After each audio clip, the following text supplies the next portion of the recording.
This is a laptop screen replacement for an Acer Aspire 5742-6838. The first thing that you're going to want to do, of course, is remove your battery. Also note that there's 4 different screens available for this laptop. There are matte and glossy, and then there's the AU brand and the LG brand. So I'd highly recommend that you disassemble your laptop screen first and check the model that you have before ordering.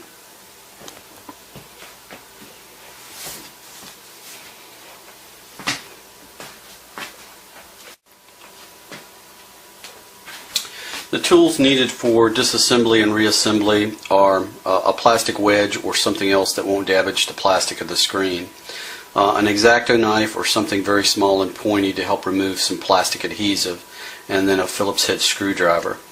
Normally there would be a black piece of plastic adhesive at these 2 points, but I've already disassembled the screen so that I could check the model before ordering the replacement screen.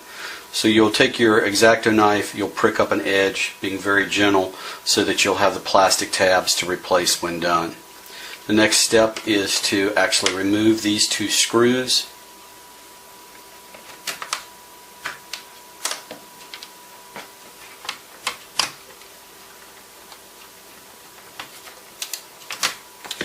And then you're going to use your plastic tool or wedge to get in the side and gently pry up all the way around.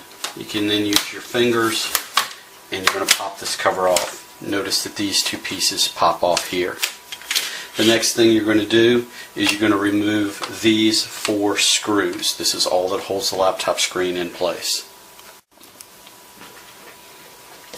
As you remove the last of the 4 screws, you'll notice the back cover begins to separate and fall away from the screen. That's perfectly normal. Your next step is going to be to remove 3 screws from each side from the screen to separate the screen from its hinge. Support the screen as you're removing these screws, as there is a cable attached to the back of it. As you remove the last screw, your hinges remain upright. You can take your screen and you can gently lay it over. You're now ready to remove the cable.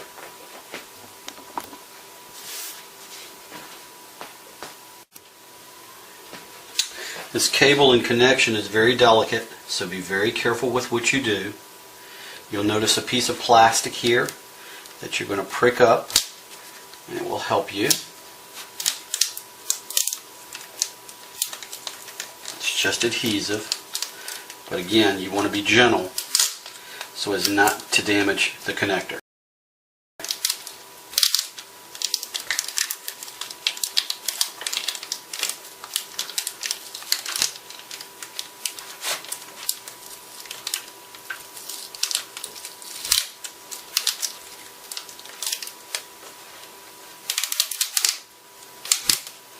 Once you have all the adhesive loose, you can gently pull the connector away from the socket.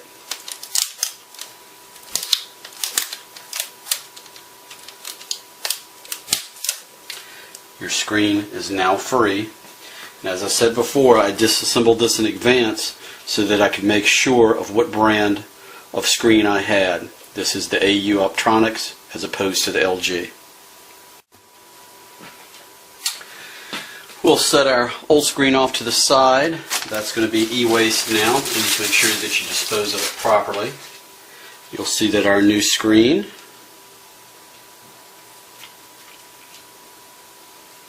we'll set it here roughly in the same position, and we'll begin our reassembly.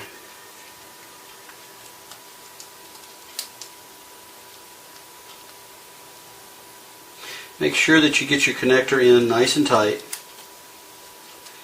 I have on occasion not had it as tight as it's supposed to be, and I'll have to go through the whole process of disassembly again to tighten it up.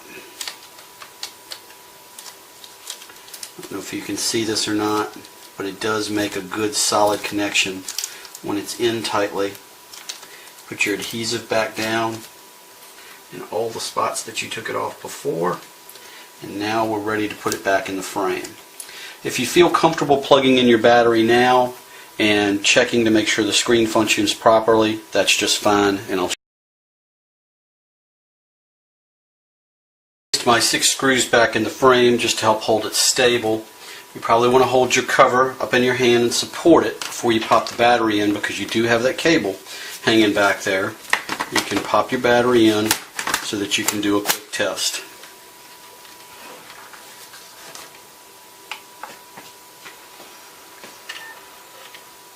Make sure that when you pop it back in the frame, your little adhesive strips that hold your protective cover on are sitting up top, so that you can remove this protective cover before you put your bezel back on.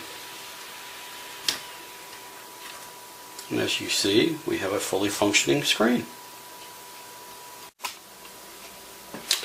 Okay, we're now ready to reattach our back cover.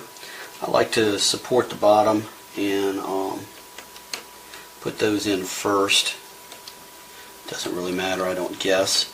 Make sure you go to the inside screw hole, because this outside screw hole is where your bezel screw was, and so you've got to preserve that open for when you put the bezel back on.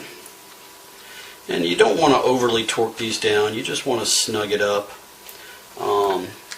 I have on occasion seen laptops come in that have some age where screws are missing, and when I replace the screws, I've put a drop of Loctite on the screws. You can see the manufacturer puts a little bit on there as well. But remember, if you do that, you've got to really pay attention to what type of Loctite you pick up. There are different grades on how well they seize and hold. If you put the wrong Loctite on here, you will strip the screw head trying to get it back out, because they're just not that strong.